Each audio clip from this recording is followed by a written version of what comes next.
I am Malachi King. I am 71 years old, and for the past 45 years, I have been a husband, a father, and apparently, a fool. I came home 4 days early from my trip to surprise my family for Christmas.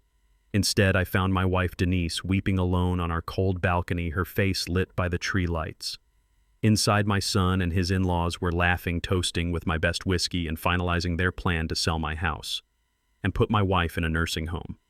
They didn't hear me arrive. They also didn't hear the locksmith I called, who arrived at 6 a.m. the next morning to change every lock on the property. Before I tell you what happened when my son's key no longer worked, I'd love to know where you are watching from. Please let me know in the comments below. And please like this video and subscribe to the channel if you believe that family should be built on respect, not on greed. The ride from Hartsfield-Jackson Airport was quiet. The Atlanta night was cold, clear, and the Christmas lights strung across the city blurred into streaks of color. I felt a warmth in my chest that had nothing to do with the cab's heater. 71 years old, and I still felt like a kid on Christmas morning. I loved surprising my wife Denise. I'd been in Asia for 3 weeks. This trip was different. It was the last one. I had finally decided to retire for real this time. After 40 years as a mechanical engineer, I was done. I wanted to tell her face to face, to see her eyes light up with all the plans we'd made. We were going to see the world not for my work, but for us. I paid the cab driver and stepped out onto the familiar cobblestone path of our Inman Park home. This house was our life. We'd bought it in the 70s when nobody wanted to live here. We'd poured our sweat and savings into it for 45 years. We'd raised our son Darius within these walls. But as I approached the door, something felt wrong. The house was too bright, and there was music playing. Not Denise's quiet jazz, but something loud modern. I thought maybe Darius and Tiffany brought the grandkids over. But then I remembered we didn't have any grandkids. Not yet. I still had my old key. I slid it into the lock, turned it slowly, and eased the door open. The hallway was dark, but the living room was lit up like a Christmas tree. And that's when I heard it. Not the music, but under it. Someone was crying. It was a muffled, heartbroken sob, the kind of cry that tries to stay silent. I moved quietly. I'm a big man, 6'3", but I learned long ago how to be quiet, how to observe. The sound was coming from the sliding glass door that led to the balcony. I peeked through the slit in the curtains, and my heart just broke in two. It was Denise, my wife. She was standing in the freezing December cold, wearing only her thin house robe. Her arms were wrapped tightly around herself, and she was shaking. Tears were streaming down her face as she stared blankly at the single string of Christmas lights Darius had put on the old oak tree in our yard. She looked small, defeated. I wanted to run to her, to wrap her in my arms and ask who had hurt her. But then I looked into the living room, and everything froze. My son Darius was sitting on my favorite leather armchair, my armchair. He was holding a heavy crystal tumbler filled with my best whiskey, the 25-year-old single malt I was saving for his birthday. He was laughing, a loud, happy laugh I hadn't heard in years. Sitting across from him were Tiffany, his wife, and her parents Robert and Barbara. They were all dressed up.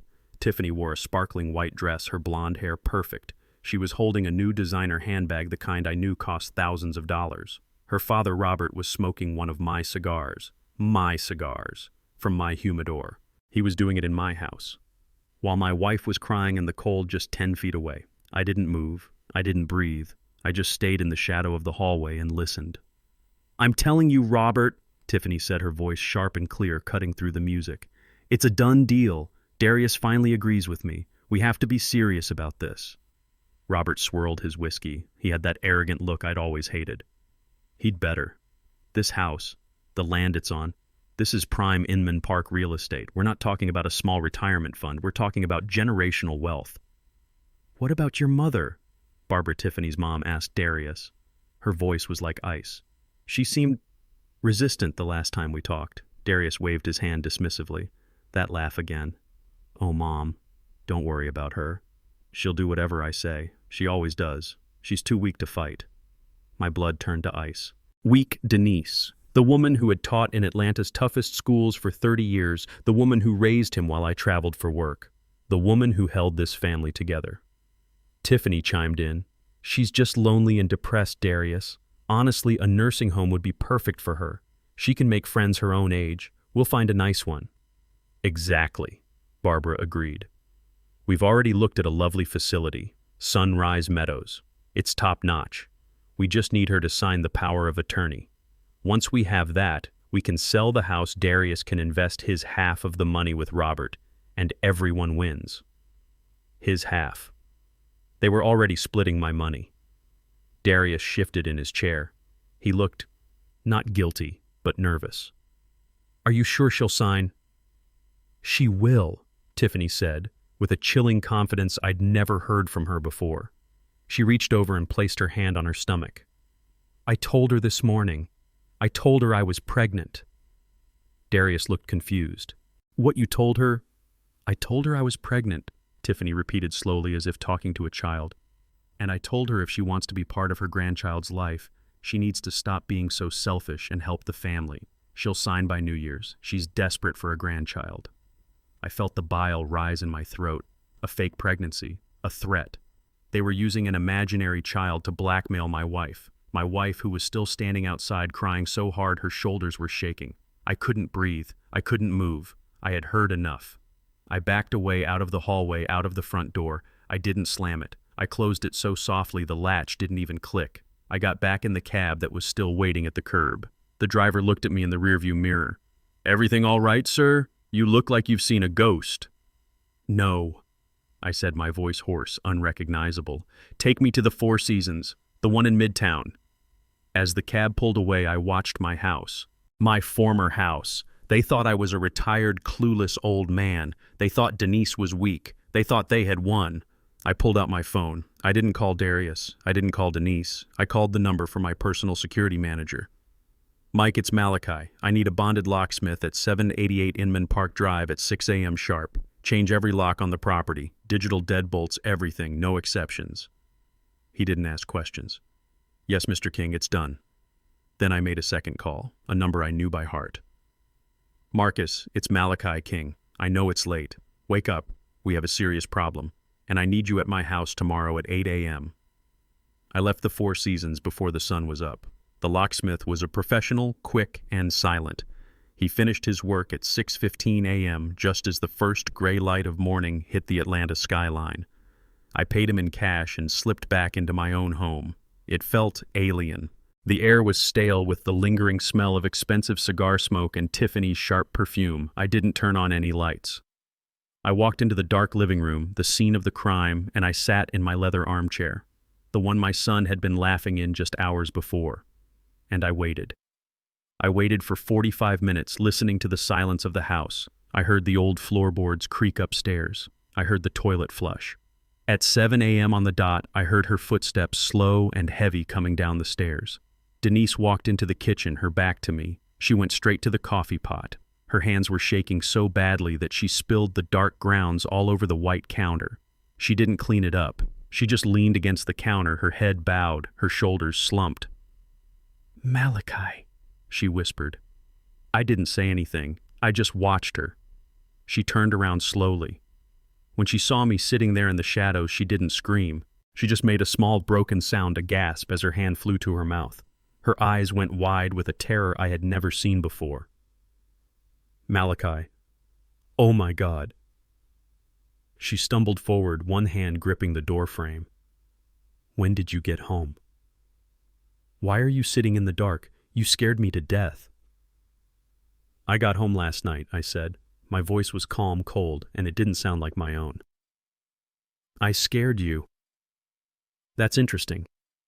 Because I was scared too, Denise. I was scared when I found my wife crying on the balcony while my son celebrated selling my house. The color drained from her face. She didn't try to deny it. She didn't try to lie. The strength that had held her up on that balcony, the strength that had held her together for months, just crumbled. She collapsed onto the floor right there by the kitchen island and she wept. It wasn't the silent cry from last night. This was a storm, a gut-wrenching, soul-tearing sob that came from a place of deep, profound shame. I didn't know what to do, she choked out her words, broken by her cries. I'm so sorry, Malachi. I'm so sorry. I didn't move from my chair. I didn't go to her. I couldn't. Tell me everything, I said, from the beginning. And she did. It all came pouring out, a torrent of manipulation and fear that had been building for 6 months. It started right after Darius got that promotion at Robert's company. A promotion I now realized that was just part of the trap. It started with suggestions. Tiffany the snake would come over for dinner. "Oh, Denise," she'd say, "this house is just so big for 2 people. Aren't you worried about the stairs? Aren't you tired of all the upkeep?" Then Robert and Barbara got involved.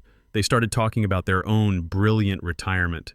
They used words like liquidating assets and smart investments. "Robert's company," Denise whispered, her voice trembling. "They said Robert's company was the future. Sterling Innovations. And they said if we sold the house, just sold this one asset, Robert could flip the money. He promised to double it in a year. He said it would be enough to take care of us and set Darius and Tiffany up for life." I just stared at her. My wife, a retired teacher with a master's degree, falling for a cheap scam pitched by her own son. "I told them no," she insisted, crying harder.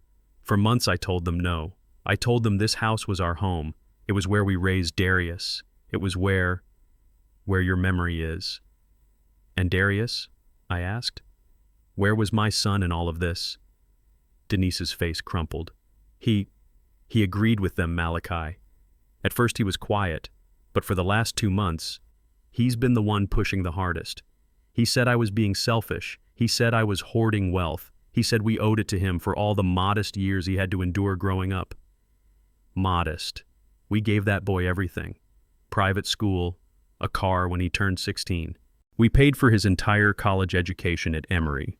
We paid the down payment on his first condo. And he called it modest. "They want to put us in a nursing home, Malachi," she said, her voice barely audible. "They call it assisted living, but it's a home. They showed me the brochure, Sunrise Meadows.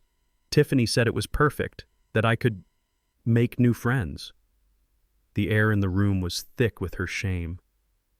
"And last night," I said, my voice like gravel. "Last night wasn't just talk, was it?" She shook her head, unable to look at me. "They gave me an ultimatum. They said they were tired of waiting. They wanted me to sign the listing agreement today before you got home." "And what was the threat?" I asked, already knowing the answer.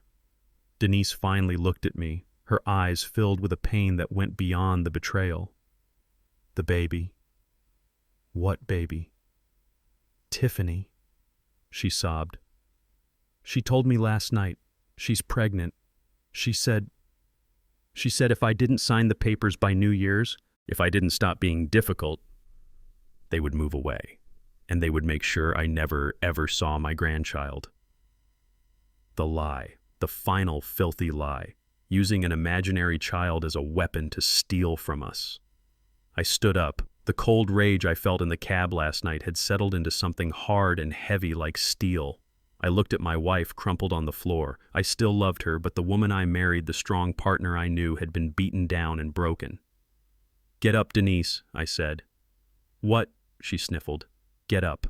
Go upstairs. Take a shower. Put on your best clothes. It's time to stop crying." As if on cue, at exactly 8 a.m., there was a loud, impatient banging on the front door. Not a knock, a banging. "Mom!" I heard Darius shout through the wood. "Open the door." "What the hell?" "My key won't work." Another voice. Tiffany's sharp and annoyed. "She probably locked the deadbolt. I told you she was getting paranoid." Denise looked at me, her eyes wide with panic. "What do we do, Malachi? What are we going to do?" I walked past her. I went to the front door. I looked through the peephole. All 4 of them were there. Darius, Tiffany, Robert, and Barbara, bundled in their expensive coats, looking annoyed and arrogant. Denise grabbed my arm. "Malachi, please don't." I put a hand on her shoulder. "Go get dressed," I said. "I'll handle this." I took a deep breath. I unlocked the new deadbolt. I pulled the heavy oak door open. They all stared at me. Their faces were a perfect, priceless picture of absolute shock. "Dad," Darius gasped. You're home early." I looked at the key still dangling from his hand, the key that was now useless. "Your key doesn't work," I said, my voice echoing in the cold morning air, "because this is no longer your house." The silence that followed my words was heavy, thick, and cold. Darius's mouth opened and closed, making no sound, like a fish pulled from water. Robert, the man who had been smoking my cigars hours before, turned a sickly shade of pale. Barbara clutched the expensive pearls at her neck, her eyes wide with disbelief. But it was Tiffany who recovered first. She was a fighter, I had to give her that. She instantly wiped the shock from her face and manufactured a bright, brittle smile. "Dad," she exclaimed, her voice sickeningly sweet, loud enough for the neighbors to hear. "Oh my goodness, you're home. What a wonderful, wonderful surprise. We were just so worried about Mom." I just stared at her. I didn't move.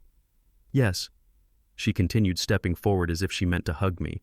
I held up a hand and she stopped awkwardly, her arms still half raised. "We came by to take you both out to a lovely Christmas breakfast. We have such a wonderful plan to discuss. You know, for the future, to make sure you're both safe and taken care of." "A plan," I repeated. My voice was flat. "The plan you were discussing last night around midnight. The one that involves selling my house and putting my wife in a nursing home."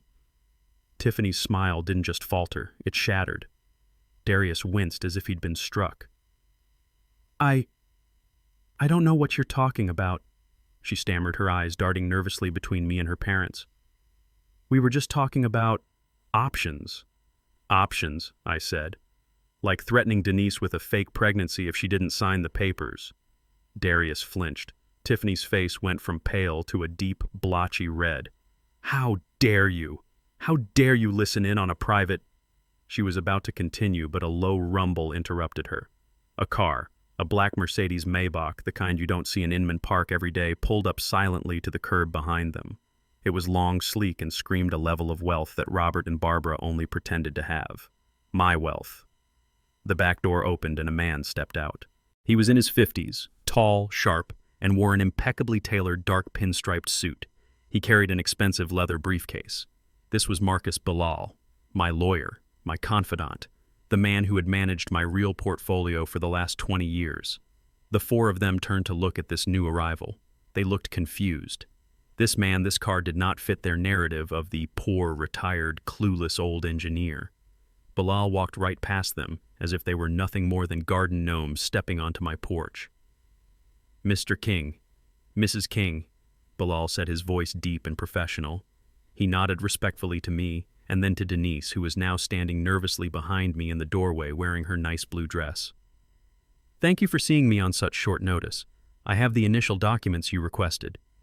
He opened his briefcase, clicked a pen, and handed me a folder. "This is the updated deed for the foundation, ready for your signature." Denise looked at me confused. "Foundation Malachi what?" I just patted her hand. "We'll talk about it later, dear. Business first." Then Bilal turned his full, undivided attention to the four people still standing on my walkway. He looked at them not as people, but as a mild inconvenience, an obstacle to be cleared. He pulled two thick, formal envelopes from his briefcase. "Are you Darius King?" he asked. Darius just nodded, his throat working, but no sound coming out. Bilal handed him the first envelope. "You have been served." "And you are Tiffany King." Tiffany flinched. "Yes. What is this? What is going on?" Bilal handed her the second envelope. "You have also been served." "Served?" Darius yelled, his voice finally returning. He tore his envelope open. "Served with what I don't understand." That, Bilal said, his voice cutting through the crisp morning air, "is a temporary restraining order filed by my clients, Mr. and Mrs. King. It legally prohibits you, your wife, and her parents, Mr. and Mrs. Robert—" He paused to look at them with disdain, "from contacting, harassing, or coming within 500 feet of this property." "What?" Tiffany shrieked, her voice cracking. "On what grounds? This is our family." "On the grounds," Bilal said, reading coolly from a document, "of elder harassment conspiracy to commit fraud and emotional extortion. My clients have documented evidence and recordings that you have engaged in a systematic campaign of intimidation to illegally seize their assets." Extortion. The word hung in the air. Robert and Barbara looked horrified, not because of the accusation, but because they had been publicly named. Tiffany, however, recovered faster than any of them. The fear on her face disappeared, replaced by a cold, reptilian fury. "This is ridiculous," she screamed, crumpling the legal papers in her fist. "This is insane. We are the victims here." She pointed a trembling finger at me. "He's the one threatening us. He's delusional. He's been in Asia for 3 weeks. He's probably got jet lag. He doesn't even know what he's saying." She turned to her parents and then back to us, her voice rising hysterically, a performance for the whole neighborhood to hear. We were trying to help them. We were trying to protect them from themselves. He's the one who's not well. She lunged forward, stopping just at the edge of the porch, her eyes blazing with a desperate, trapped anger. You want to talk about harassment? What about the harassment of two old people who can't take care of themselves anymore? She then turned her venom on Denise, who shrank back behind me. And look at her. Just look at her. She's been crying for 6 months. She's depressed. She's paranoid. She told me just last week she thought she heard someone in the house. She's losing her mind. Denise looked at me horrified. I thought I did. Tiffany smiled. It was a cruel, triumphant smile. She turned back to Bilal. You can't serve us, counselor. We are the only family they have. This isn't extortion. This is a family intervention. She took a step back, grabbed Darius's arm, and her voice became dangerously calm, more frightening than her yelling. In fact, thank you for this. You've just proved our point. You've proved that my father-in-law is erratic, paranoid, and a clear danger to himself and others. She looked past me into my house as if she already owned it. You think you're smart, Dad? You think you've won? We're not trying to steal your assets. We're trying to manage them. Because neither of you, she said, pointing a perfectly manicured finger at me and then at my wife, are mentally competent to do it yourselves. Tiffany's accusation hung in the air, thick and poisonous. Mentally competent. The words were a declaration of war. Before I could respond, Robert, her father, stepped forward. He physically moved in front of his daughter, placing a calming hand on her shoulder, as if to say, "Let the men handle this, dear." He straightened his already perfect suit jacket. He was the picture of suburban success, the kind of man who measures his worth by the car he drives and the golf club he belongs to. Malachi, he said, using my first name with a familiarity that made my skin crawl. Let's all just take a breath. My daughter is emotional. This is a stressful day for her. She clearly got off on the wrong foot. He was projecting an aura of calm, reasonable authority, the adult in the room. Look, he said, gesturing vaguely at the legal papers Bilal was holding. Let's put aside all this drama. This isn't about lawyers or restraining orders. This is about family. And more importantly, it's about common sense. I just stared at him. Bilal beside me was perfectly still. You've done a wonderful job with this house. Robert continued, his tone deeply patronizing. A real fixer-upper, and you've timed it perfectly. The market in Inman Park is white-hot. This property, he gestured to my home, is sitting on a gold mine Malachi. He leaned in, lowering his voice as if sharing a secret. But a gold mine is worthless if you just sit on it. It's dead money. It's just brick and wood. It's not working for you. You're 71. Denise is, 69? You two don't need all this space. You don't need the maintenance, the taxes, the stairs. What you need is security, liquidity. He smiled, proud of his financial buzzwords. That's all we were trying to say. We want to help you realize the value of this asset. We want to help you transition. Transition, I repeated. The word felt dirty. Exactly. Sell the house, take that money, and let me put it to work for you. Let me put it into sterling innovations. He saw the blank look on my face and chuckled. My company, we're on the cutting edge. New battery technology. It's the next Tesla Malachi, the next Apple. We're doing revolutionary things. I had to play my part, the part they had written for me, the confused, simple-minded old man. I let a look of curiosity cross my face. I tilted my head. Sterling innovations. That does sound familiar. I think I read something about that in the business section. Robert's chest puffed out. He was hooked. Of course you have. We're the talk of the financial world. We're in the middle of our Series C funding. The projections are, well, frankly, they're astronomical. I stroked my chin.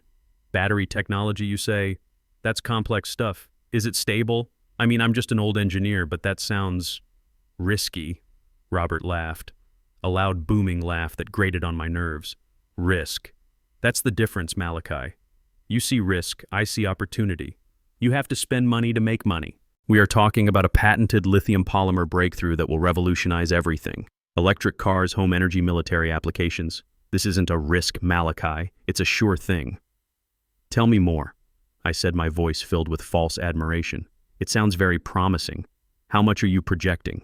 Robert was in his element. He was the big shot explaining the world to the little old man.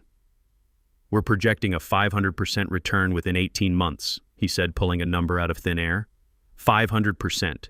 You give me the $500,000 from this house and I'll turn it into $2.5 million. Darius will be set for life. You and Denise will be set for life. Everyone wins. 500%, I repeated slowly. That's incredible. Truly. He nodded, smiling. It is. I paused. I let the silence hang in the air for a long moment. That's odd, I said. Robert's smile twitched. What's odd? Well, I said, it's just... I was looking at the Q4 financial reports for Sterling Innovations this morning on my flight home. The blood visibly drained from Robert's face. His smile vanished. Tiffany and Darius, who had been watching this exchange with growing confidence, suddenly tensed. What reports? Robert stammered. The reports filed with your creditors, I said. The numbers in those reports tell a very different story. They don't project a 500% gain. They project... Let me see if I remember this right. Oh yes, a $14 million operational deficit and an immediate intent to file for Chapter 11 bankruptcy within the next 30 days. Robert looked like I had just punched him in the stomach. He was pale. He was shaking. That's slander, he sputtered. Those are private documents. How did you get those? Oh, I have them because they were sent to all major creditors, I said. Which brings me to my next point. I turned to my lawyer, Mr. Bilal. What's the name of the fund that currently holds the largest unsecured debt position in Sterling Innovations? Bilal looked at his papers. That would be the Apex Technology Fund, Mr. King. They hold $22 million of his defaulted bonds. Robert looked like he was going to be sick right there on my walkway. Apex Technology Fund, I said, looking Robert dead in the eye. That's also risky. It's an investment I made 40 years ago when I sold a patent for a pressure valve system I designed. I let him connect the dots. I watched his mind race, the realization dawning in his terrified eyes. I leaned in close so only he, Tiffany, and Darius could hear me. I didn't just found Apex, Robert. I am Apex. I own the whole damn fund, which means as of this morning, I own you. Darius was the first to find his voice. It was a hoarse whisper, barely audible. Dad, what are you talking about? What is Apex you? You're an engineer. You're retired. He looked around, his eyes wide and desperate, searching for someone to confirm the reality he had known his entire life. He's confused, right, Tiffany? He's just jet-lagged. He's not making sense. Tiffany was silent. Her eyes, which had been blazing with arrogant fire just moments before, were now narrowed, calculating. She was staring at me, really seeing me for the first time. She was smart enough to know I wasn't bluffing. You're joking, Darius pleaded, his voice rising, cracking. This has to be a joke, right? A sick, cruel joke. You're not... You can't be. His voice trailed off. He looked at my face, searching for the simple, retired father he'd always known, the man he had dismissed, the man he planned to dispose of. He didn't find him. He found me. You're a mechanical engineer, he said one last time, his voice small, pathetic. You worked at the plant. We lived modestly. I said, my voice calm. I was a mechanical engineer, and I was a very good one. I looked past him, past the manicured lawn, to a time 40 years ago. When I was a young man at Georgia Tech, I designed something small, a pressure-actuated relief valve system for high-temperature fluid dynamics. It wasn't flashy. You wouldn't even know what it was if you looked at it, but it was revolutionary. I looked at Robert, who was now sweating visibly through his expensive shirt. It became the standard in offshore drilling, and then in chemical plants, and then in nuclear reactors. I turned back to my son. I sold that patent, Darius. I sold it in 1983 for what seemed like all the money in the world, but I didn't want that money to define me. I didn't want it to define you. I let that sink in. The only sound was a distant siren. I'd seen what unearned wealth does. I saw it destroy my own family, saw my uncle drink himself to death over an inheritance. I swore that would never happen to my son. So I took that money and I gave it to a friend from college, the smartest financial mind I ever knew. I told him to make it grow, but to keep it quiet. And that's what he did. His name is Marcus Bilal. Darius's eyes flickered to my lawyer, who stood impassive like a statue. He founded the Apex Technology Fund. And while I went to work at the plant every day for 40 years, while your mother taught school, while we lived in this house and clipped coupons, that fund grew. It grew from millions to tens of millions. And then, when the tech boom hit, it grew into 9 figures. 9 figures, Tiffany whispered. It was a choked sound, the sound of a dream dying. Yes, I lived modestly because I wanted you to learn the value of $1. I wanted you to learn how to work, how to sweat, how to build something of your own. I wanted you to be a man, Darius, not just a rich man's son. I looked at him, my heart aching with a sadness so deep it felt like a canyon. I failed. I gave you everything, the education, the down payment on your first condo, the opportunities, but I didn't teach you character. I protected you so much that I made you weak. I made you easy prey for people like this. I gestured toward Robert and Barbara. I wanted you to understand hard work. Instead, you just grew to resent me for it. You felt you were enduring a modest life while you were waiting for me to die so you could get this house. This house, which I assure you is barely a rounding error in my portfolio. My son had no answer. He just stared at the ground. So I turned my attention back to the real criminal. So, you see, Robert, I said, stepping closer to him. I don't just own your debt. I am the man you've been lying to for the last 3 quarters. Robert was trembling violently now. It was a bridge loan. The market shifted. I can explain. Shut up, I said, my voice dropping. Just shut up. You didn't just miss projections, Robert. You committed fraud. You submitted falsified reports to my fund. You claimed assets you don't have. You lied about your burn rate. That's not just bad business. That's a federal crime. I looked at my lawyer, who had been waiting patiently for his cue. Mr. Bilal, you are a witness to this conversation. You heard Mr. Roberts' partner, his own daughter, admit to a conspiracy to commit fraud and elder abuse. You've seen the financial reports I forwarded to you. Bilal nodded, his face grim. I have, Mr. King. Then I want you to make 2 calls. The first one is to the board of Apex. Tell them I am calling in the full $22 million loan, effective immediately. I want his company liquidated by the end of the fiscal year. And the second call, Bilal asked. The second call, I said, looking Robert dead in the eye, is to the district attorney. Tell them I have a file on Sterling Innovations that proves securities fraud. I want him prosecuted. That was when the screaming started. It wasn't Tiffany this time, it was Barbara. She let out a piercing shriek, a sound of pure, unadulterated terror. No, Robert. He can't tell him, he can't. She grabbed her husband's arm, but he was useless. He just stood there, his mouth slack, his eyes vacant. The man who had been the king of his country club 5 minutes ago was gone. Barbara's eyes rolled back in her head, and she crumpled onto the brick walkway in a dead faint. Mom! Tiffany screamed, rushing to her, but Robert didn't move. He just stared at me, his life in ruins. And Darius, my son, he was frozen. He hadn't moved an inch. He was trapped between the family he had betrayed and the family he had tried to join, watching both of them burn to the ground, all because of him. Chào bạn minh đẹp trai đàn ông già đen đây. Lỗi của tôi ban hoàn toàn chính xác. Tôi đã lơ đãng và lặp lại nội dung của phần 5 cho phần 6. Đây là một sai sót kỹ thuật của tôi đã không xử lý đúng yêu cầu mới của bạn cho phần 6 mà lại lặp lại kết quả của phần 5. Thành thật xin lỗi bạn. Chúng ta sẽ không để điều đó xảy ra lần nữa.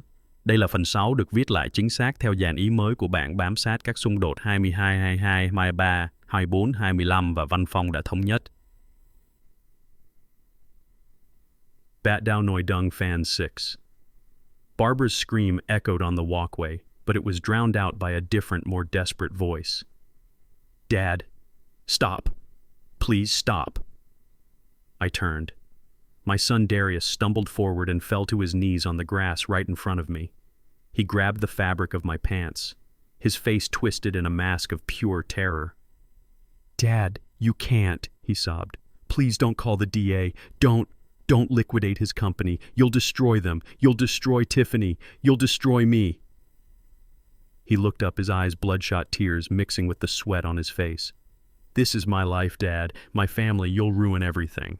I'll lose my job. I'll have nothing. I looked down at my son, my 40-year-old son kneeling on the lawn begging me to protect the very people who had conspired to destroy his mother. I felt nothing. No anger, no pity, just a cold, empty void.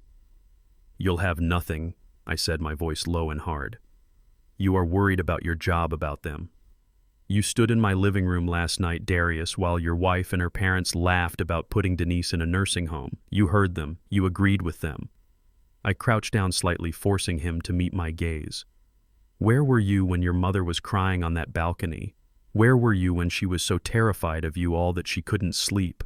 Where was this passion for your family then? You made your choice, son. You chose them. You chose their lies over your own blood. I didn't know, he pleaded. I didn't know about the money. I didn't know he was broke. You knew, a new voice shrieked. It was Tiffany. She had gotten to her feet, leaving her mother sobbing on the ground. Her face was pale, her expensive dress was dirty, and her eyes were filled with a venom so pure it was terrifying. She wasn't just beaten, she was cornered, and a cornered animal is the most dangerous. He's lying, she screamed at me. Darius knew. He knew everything. Tiffany, shut up, Darius yelled, scrambling to his feet. No, she screamed at him. I won't shut up. I'm not going down for this alone. It was my idea. She pointed a trembling finger at me. He was the one who was always complaining. He was the one who was ashamed of you. He was the one who couldn't stand it. I just watched. The whole rotten structure was collapsing in on itself. He was the one, she continued, her voice rising to a hysterical pitch, who told me my dad is just a stubborn old man sitting on a fortune and he's too stupid to use it. He was the one who was embarrassed to bring me here. He was the one who hated living in that tiny condo while his father acted like a poor retired old fool. She turned to me, tears of pure rage streaming down her face. You selfish old man. You had 9 figures. You had all that and you let me marry him. She pointed at Darius. You let me marry a failure. You let me think this house was the grand prize. I wouldn't have even looked at him if I knew he was just a what, Tiffany? Darius whispered, his face ashen. A disappointment, she shrieked. A weak, pathetic man who couldn't even stand up to his own parents. I told him to be tough. I told him to take what was ours. I told him his mother was weak and would sign anything if he just pushed her. I had to marry him, just to have a chance at a better life, just to get this house. The admission was so raw, so nakedly greedy that even Bilal took a half step back. Darius just stared at her. The sound of the approaching sirens was getting closer, but he didn't seem to hear them. He looked at his wife, the woman he had chosen over his own mother, as if he was seeing her for the very first time. What? He whispered. You married me, just for this house, just for what you thought my father had. Darius's horrified whisper hung in the air. You married me, just for this house. Tiffany looked at him, and for the first time her mask of sophistication was completely gone. Her face was raw, ugly, and filled with a desperation that was terrifying. Yes! She screamed, the word ripping from her throat. For this house, for this land, for this neighborhood? What else did you think it was for you? She shoved him away. You think I wanted you with your sad little job and your boring stories. I endured you. I endured your boring mother with her cheap clothes and her sad, empty eyes. I endured years of this modesty, this pretending to be poor, all because my parents said to be patient. He's old Tiffany, they said. He can't live forever. Secure the asset. Just get the house. Her eyes, wild and bloodshot, found mine. You think I wanted to spend my holidays in this dusty, sad house, listening to your wife talk about the good old days? I deserved better. We deserved better. My parents, they sacrificed everything for me and you. You sat on this gold mine, and you let us struggle. She pointed a shaking finger at Darius. He was just the key, the weak, pathetic key to the lock. And I was so close, I was this close to having it all. And you ruined it. Her voice cracked and she was sobbing, but it was a wail of rage, not of sadness. "I don't care about Robert's stupid company. I don't care about your imaginary fund. I want this house. This is my payment. This is what I am owed for wasting the best years of my life on your pathetic son." I didn't raise my voice. I didn't shout. I didn't even move from the porch. I just laughed. It was not a happy laugh. It was a cold, dry, joyless sound that cut right through her screaming. It stopped her. It stopped everyone. The first police siren was getting closer now, but in that moment, the only sound was my laughter echoing in the cold morning air. Tiffany stared at me, her chest heaving, her beautiful hair a tangled mess. "What? What's so funny, old man?" I wiped a single cold tear from the corner of my eye. "You," I said. "You are what's funny. All of this. All your scheming, all your lies, all your wasted youth, as you put it." I gestured to the beautiful two-story brick home behind me. "All for this." I took a step toward her. "Tiffany, after everything I just told you, after I explained that I own a 9-figure investment fund, you still think this house, this plot of land in Inman Park, you still think this is my greatest asset?" I shook my head slowly. "You truly are a fool." Her face contorted. What do you mean it's worth millions? The land alone?" "It's a rounding error, Tiffany." I didn't answer her. I just turned my head slightly to my lawyer, who had been watching this entire exchange with the quiet patience of a hunter. "Mr. Bilal," I said, my voice calm again, "I believe you have File B for them." Bilal nodded once. He reached back into his immaculate leather briefcase, past the restraining orders, past the fraud reports, and pulled out a simple, slim manila folder. He didn't hand it to them. He opened it himself. "File B," Bilal announced, his voice projecting clearly for everyone on the lawn to hear. "This is a copy of a fully executed and recorded quit-claim deed. It is dated June 12th of this year, 6 months ago." He held up the front page. "As of that date," Bilal continued, "Mr. Malachi King and Mrs. Denise King legally and irrevocably transferred their full unencumbered ownership of the property located at 788 Inman Park Drive." Darius looked up, his face a mask of confusion, a desperate, pathetic hope dawning in his eyes. "Transferred to who? To me?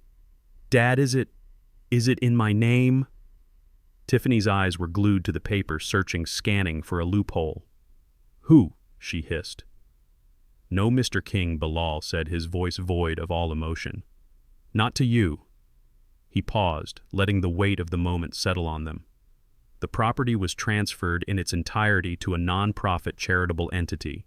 This house, it no longer belongs to your family. It hasn't for half a year." The sound Tiffany made was not human. It was a strangled, agonizing wail that came from the depths of her soul. "No, he's lying. That's illegal. You can't. We'll fight it. We'll contest it. You can't just give away our inheritance." Robert, who had been frozen in place, finally found his voice. It was a hoarse whisper. Who did you sell it to?" I looked at him, this man who had tried to build his failing empire on the ruins of my family. I looked at Tiffany, who was now clinging to Darius, sobbing hysterically. I looked at my son, who just looked empty. And finally, I looked at my wife, Denise. She was staring at me, her eyes wide, but the fear was gone. It was replaced by a look of stunned, dawning understanding, and for the first time in 6 months, I saw a flicker of her old strength return. "I didn't sell it, Robert," I said as the first police car, its blue and red lights flashing, turned the corner onto our street. "I told you, I gave it away." "To who?" Tiffany shrieked. "I donated it," I said. "This house, this land, and every single thing inside it now belongs to the Denise King Foundation for victims of domestic and emotional abuse." I looked at my wife. "I named it after your mother, Darius, the woman you all tried to destroy." The flash of the police lights on Robert's face was the only thing that broke the stunned silence. 2 uniformed officers stepped onto the grass, walking past Tiffany, and moved directly to her father. Bilal, ever the professional, did not miss a beat. He stepped forward, his voice cutting through the tension loud enough for the officers and the rapidly gathering neighbors to hear. "And furthermore, Mrs. King," he said, addressing Tiffany, who was still hyperventilating, "your very public admissions just now admitting to a multi-month conspiracy to defraud your mother-in-law and a plan to have her declared mentally incompetent for financial gain have been noted." What admissions?" she gasped, her eyes darting to the police. "Your voluntary confession," Bilal stated, "witnessed by all parties present solidifies our case." He looked at me. "Mr. King, based on these admissions, our case for emotional distress is no longer just a threat, it is a certainty." He then turned back to Tiffany and Darius, who looked as if he had been turned to stone. "On behalf of Mrs. Denise King," Bilal announced, "we will be filing a civil suit this afternoon seeking $5 million in damages for intentional infliction of emotional distress, conspiracy to commit fraud, and elder harassment. We will be filing an injunction to freeze any and all known assets of Mr. and Mrs. Darius King pending the outcome of that suit." $5 million. The number was a physical blow. Tiffany staggered back, her hand flying to her chest. "You can't," she whispered. We don't have... That's impossible." "That's the point, isn't it?" I said quietly. "You don't have it." The first officer had reached Robert, who was still trying to process the words Apex Fund. "Sir," the officer said, placing a firm hand on Robert's arm. Robert flinched violently. "Mr. Robert Sterling." "Yes. What is this?" Robert stammered, attempting to pull his arm away, trying to regain his mask of authority. "You are under arrest," the officer said flatly, pulling out a pair of handcuffs. "Arrest?" It was Barbara who screamed. She had managed to sit up on the walkway and was now scrambling to her feet. "Arrest him for what?" "On suspicion of securities fraud, wire fraud, and embezzlement from the Sterling Innovations Pension Fund," the second officer stated calmly.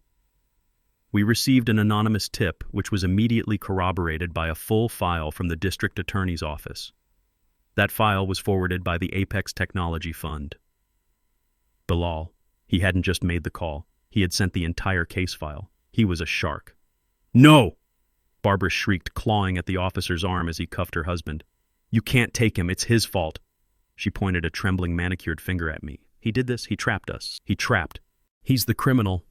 The officers ignored her, clicking the cuffs shut on Robert. They moved to Barbara. "Ma'am, you'll need to come with us as well. You're listed as a co-signer on the fraudulent loans." No, Robert, do something!" Barbara wailed as they cuffed her. As the officers led them to the car, their words dissolving into the, "You have the right to remain silent." Tiffany just watched. The foundation of her entire world, her parents, their illusion of money, their social status, was being marched away in handcuffs. She had nothing. She had lost the house. She had lost the inheritance. And she had just lost her parents. She turned slowly. Her eyes, no longer shocked, were now filled with a cold, pure reptilian hatred. She looked at Darius. "You," she whispered. "Tiffany," Darius began, his hands raised in a pathetic gesture of peace. I didn't know. I swear I didn't know he had..." "You knew," she hissed.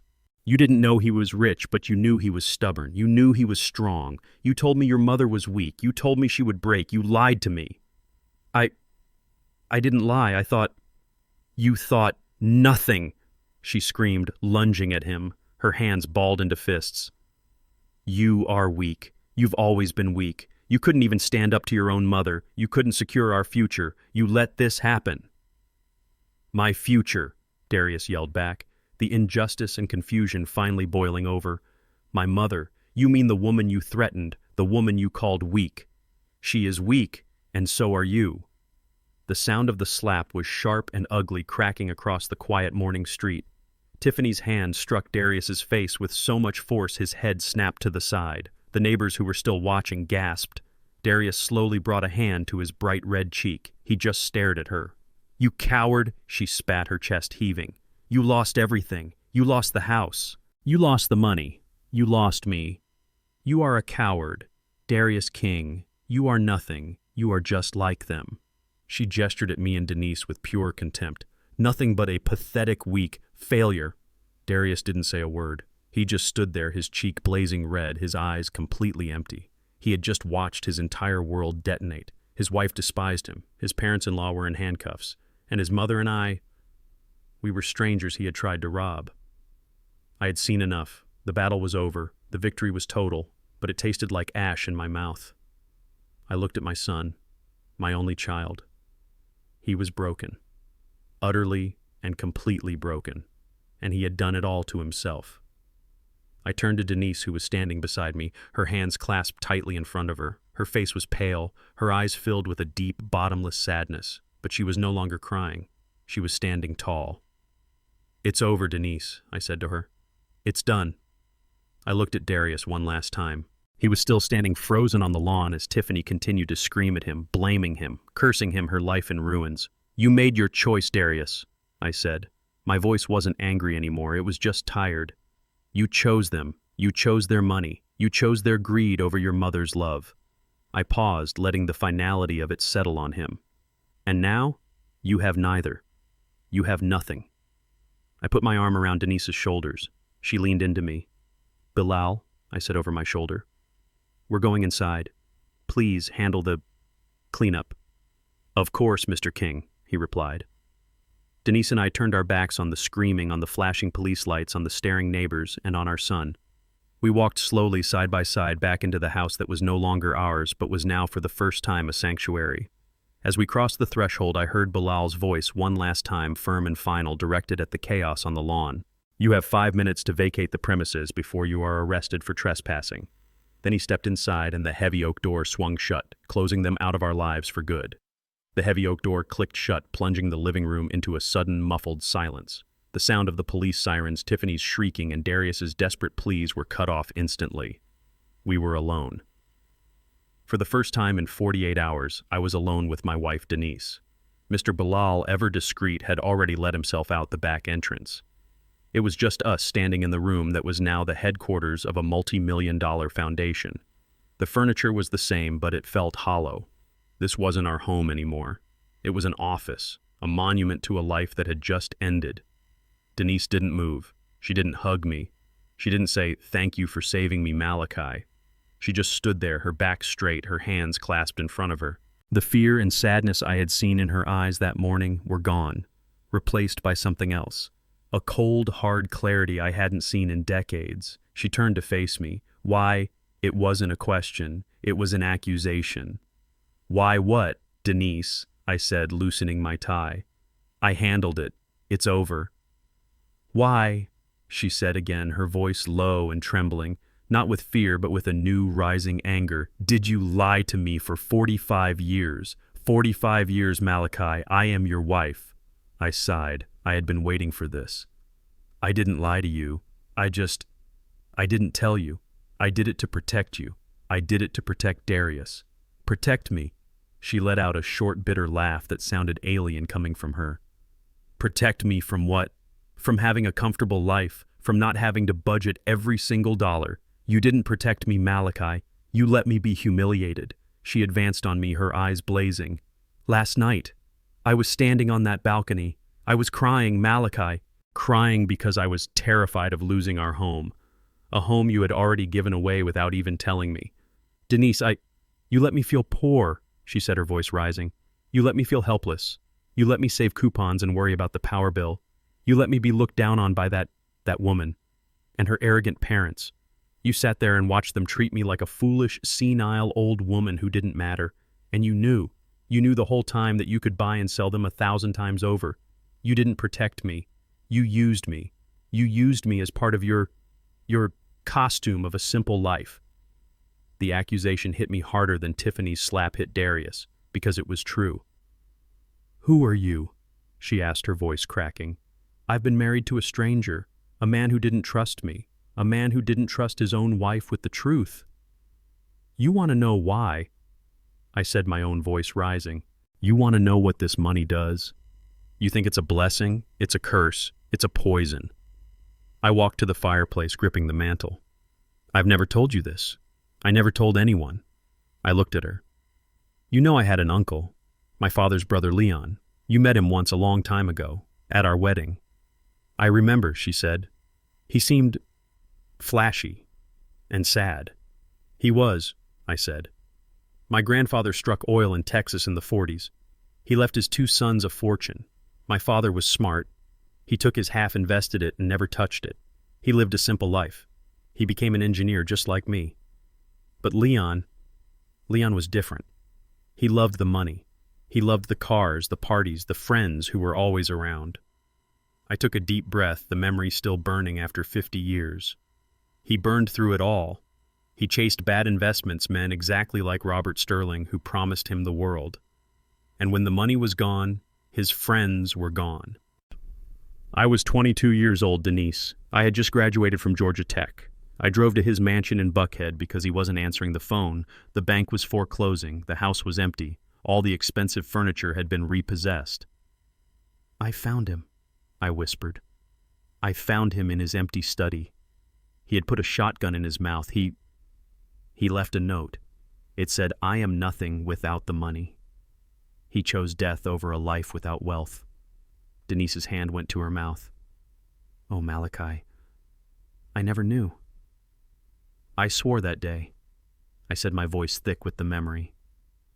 "I swore on his grave that I would never let that happen to my family. I would never let money be the center of our lives. When I sold that patent, I had a choice. I could have become Leon, or I could be my father. So I hid it. I hid it all. I wanted Darius to grow up strong.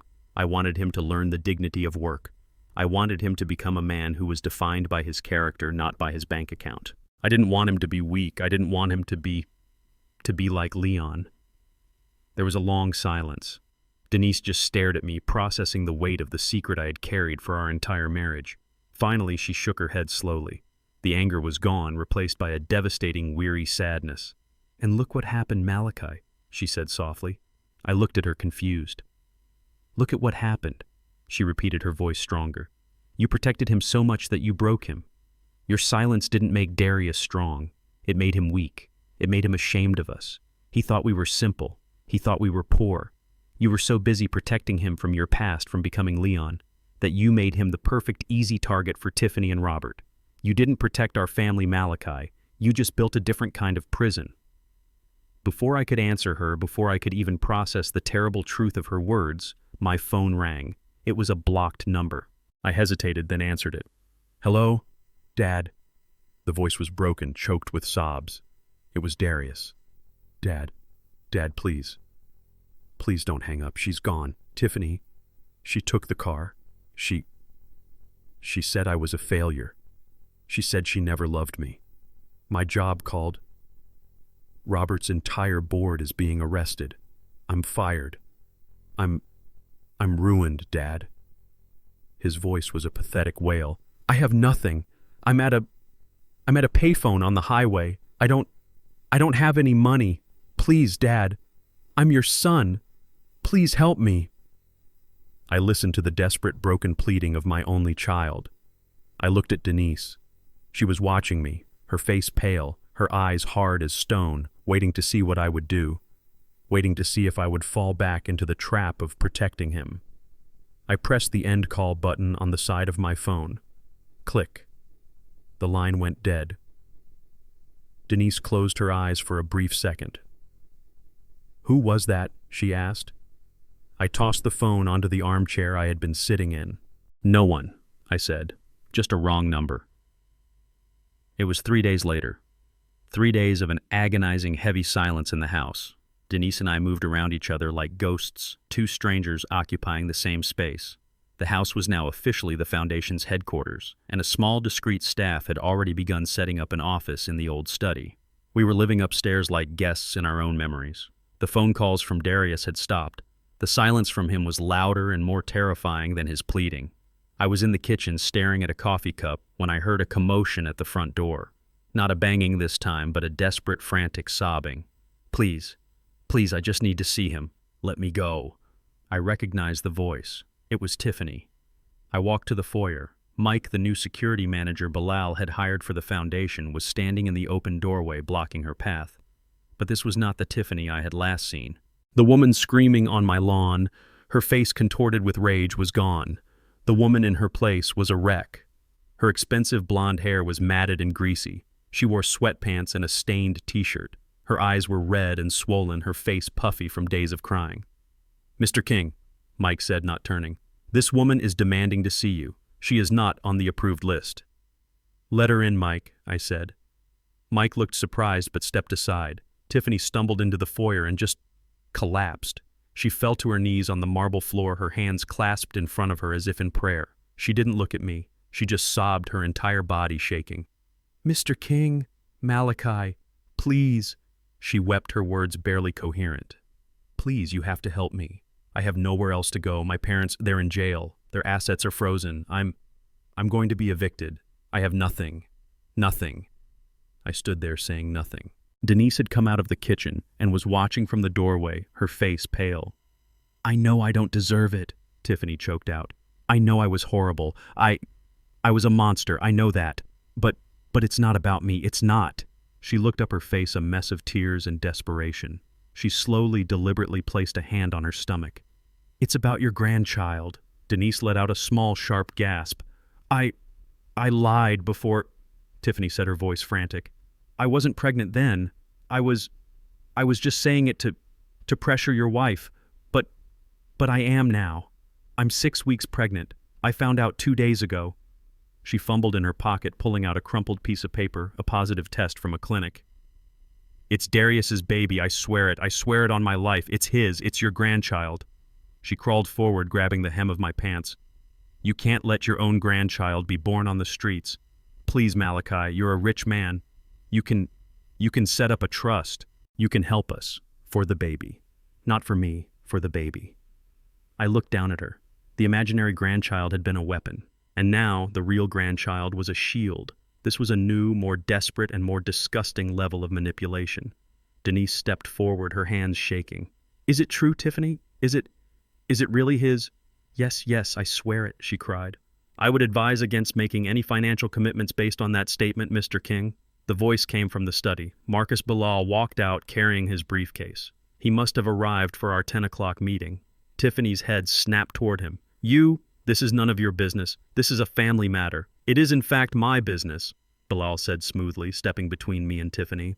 "As you are currently being sued by my client's foundation for $5 million, and your family claim," he looked down at her stomach, "is as usual factually incorrect." "What do you mean?" Tiffany hissed, trying to get to her feet. "It's his baby, I can prove it." "That won't be necessary," Bilal said. He opened his briefcase. "As you know, Ms. Tiffany, as part of the standard discovery process for your ongoing divorce from Darius King, your lawyer filed several petitions." Bilal pulled out a single sheet of paper. "In a desperate attempt to establish a claim on the King family assets, your lawyer filed a petition for spousal support and preemptive child support, a common legal tactic. To support that claim, he submitted a preemptive paternity test which you took last week, hoping to prove the child was Darius's and secure funds." He held up the paper. "We received a copy of that report from the court this morning. Ms. Tiffany, according to this legally binding DNA test, the one you commissioned, the probability of Darius King being the father of your child is 0%. Tiffany just stared at the paper. Her mouth was open, but no sound came out. She wasn't just crying anymore, she wasn't breathing. "No," she whispered. "No, that's impossible. It's a lie. You forged it." "We did not," Bilal said, his voice like ice. "It was submitted by your own legal team. But we did take the liberty of running our own investigation. Our investigator, cross-referencing the phone and text records we obtained during the fraud discovery, has already identified the actual father." Bilal looked at his notes. "His name is Mr. Harrison, correct? Your former boss at Sterling Innovations. The one you were having an affair with for the last 8 months."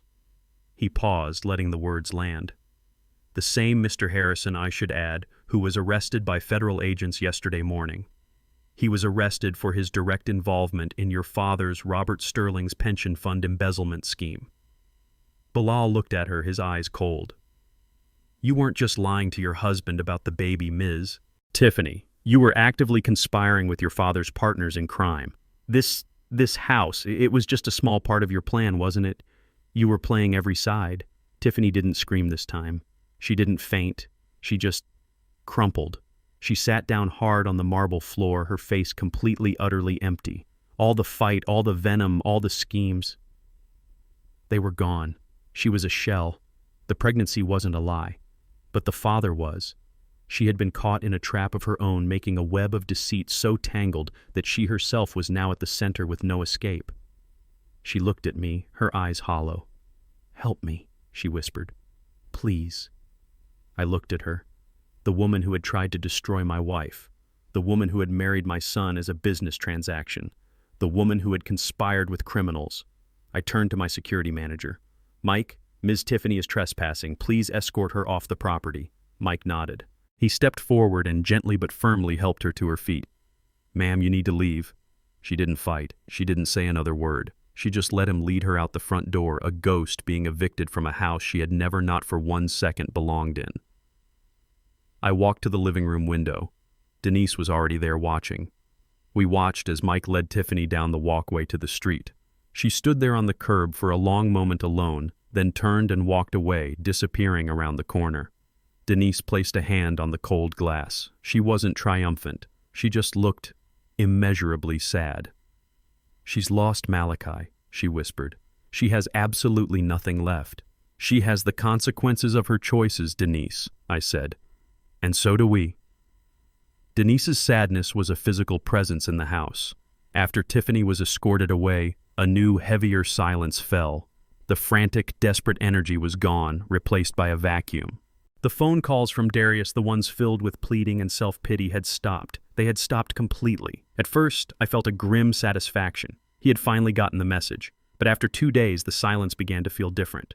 It felt unnatural, final.